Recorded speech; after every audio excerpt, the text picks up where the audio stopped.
backing the enemies of Spain because they were butthurt that they got kicked out of Spain. But this is the problem, right? Spain wasn't allowed to say, we don't want to have Jews here. And the moment that they did that, the Jewish people, they're all individuals, but all of a sudden they're a collective and they're working together covertly and they're funding these massive wars against the countries that they don't like. They got kicked out. Do you not get you're making this because Spain just deciding they don't want the Jews there after building up their system on our banking.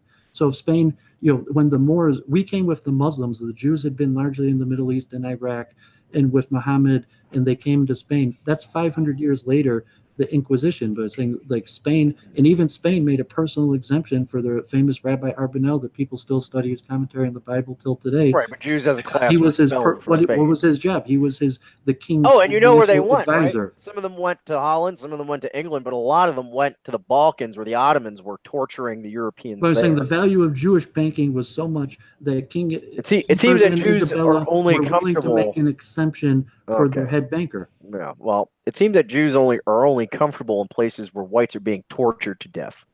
It seems that I don't see the logic between your connection. I mean, generally, as you mentioned, the expulsion of the Jews is almost always connected to debt cancellation, where almost 109 expulsions. In the context of Spain, it wasn't over debt. It was because the Jews were the toadies of the Moors. They were directly involved in the slavery of the people there. I mean, because we became when they finally took power back, they booted all the Jews out, and that happened in the Balkans too. I mean, the famous founder of Greece in the 19th century, the revolution in Greece, where they fought against the Ottomans. The first thing the revolutionary leader Kolokotronis did after sieging a city full of Jews, he slaughtered every Jew there. And that's because the Jews were seen by the Greeks and many other Balkan people as the enablers of torture and slavery and murder of the natives. So that's not just about debt. I mean, the Turks had said that the Spain's misfortune. They welcomed us. They said, Spain, you're making a big mistake. We'll take your Jews, and we did that. We set up banking for them, and they had them there. Well, it wasn't just banking; it was also merchant stuff, mercantile things like slavery, which got the those are derivatives of banking. When the revolutions in the Balkans happened, they fought against the Jews there too. So everywhere Jews go, they seem to make a lot of enemies, and that's all the Jew gold in the world couldn't buy the Sultan a fleet that didn't get its ass kicked at the Battle of Lepanto. But that's a whole. It's interesting because what you're talking is about discussed in the Talmud, where the rabbis debate whether you could lend money at interest to non-Jews, and generally we went with the opinion that said you could lend money at interest to non-Jews, and obviously that's how capitalism was born. You're right. And personally, you could look at the rabbis in the Talmud who said, no, it's not a good idea to lend interest to non-Jews at interest. And largely everyone lends money at interest today besides the Muslims. I mean, I don't know if you're proposing getting rid of money lending, if you're going back to that type of Sharia law. Well, that's a whole other discussion of white Sharia. I know a lot about banking. I mean, you want to connect your history, Europe, in saying these nations rose with Jewish middlemen, and then when they got rid of their Jewish aristocrat class, they slowly declined. And the nation that took us in. No. You're making the argument. I just talked to you about Spain after He's making the argument that correlation is causation, and that's not true. That's simply not true. The fact that there was usury going on doesn't mean that usury was responsible for anything that happened there. The relationship of Jews with great European powers and cultures and civilizations is more of a flea on a dog. When the dog dies, the fleas jump off. That doesn't mean that the fleas are responsible for the dog's actions. So you say that like a poor man, though, saying if you're saying your average American, that maybe there's a 20% chance that their mortgage broker is a Jew. Let's say the Jews make up 15-20% of mortgage brokers in America. So your average homeowner, does he love his Jewish mortgage broker or he hates him? It's saying you have insurance. If you're an insurance broker, your lawyer, your accountant, it's saying, okay, maybe as a poor man, but if you had a good accountant, a good Jewish accountant, a good Jewish doctor, a good Jewish mortgage broker, insurance broker, so on and so on, you're not going to love the Jews? No.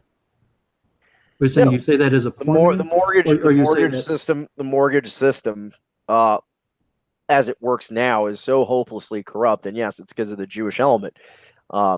So I don't think if you polled 100 random Americans of all walks of life on what they think of their mortgage broker, I can guarantee you that those polls you would not like.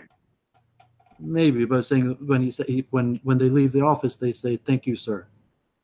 Well, I mean, if it's something like that, but the problem is, like, this is, I mean, here's the thing, right? Like, why aren't people ever addicted to doing the right thing? Like, the reason Jews are so racked with neurotic with many Jews. Like, I mean, I agree with that, and then saying that's the what I told you, the dissonance where the person is there. I mean, like I don't know if I'm an expert in Jewish psychology, but yeah, I mean, I agree that there's neurosis and there's a lot of problem in Jewish psychology. But you're talking yeah, about greater effects for society. Are you overemphasizing that's the role of Jews or the blame of Jews, and you're underemphasizing the good points of Jews and what we bring to society? well, you're asserting that the average American likes his mortgage broker, and I'm asserting that that's the opposite of the truth. So that's just not true. I mean, I disagree. I'm saying your average American that can't get a loan because they have bad credit, and you maybe the mortgage broker is the agent who said, no, you reject the loan, but your average person who gets the loan and successfully buys a house, like, yeah, they probably like their mortgage broker. They probably do business. And you know what they would like even more? If they didn't have to take out a massive loan to buy a house, which is the norm in most of human history, except for now. So I think people would prefer that, wouldn't they? Well, so we function under society has been built up over generations. We can't just choose society, and Jews' historical pressures has put us into certain professions, and we fill certain niches in society. To most Jews, we don't even know. Which turns out that we fill these professions and haven't put much thought into it. Maybe people like me and you have studied history and can understand how Jews have ended up in these professions, but largely society values these professions, and so yeah, there's a lot of being. These professions are somewhat high risk, and yeah, and when the risk goes bad, you get the well, taxpayer to bail you out, like happened with Goldman Sachs in 2008. I'm fiat currency, but I'm saying the Jews that's only the current modern history of fiat currency.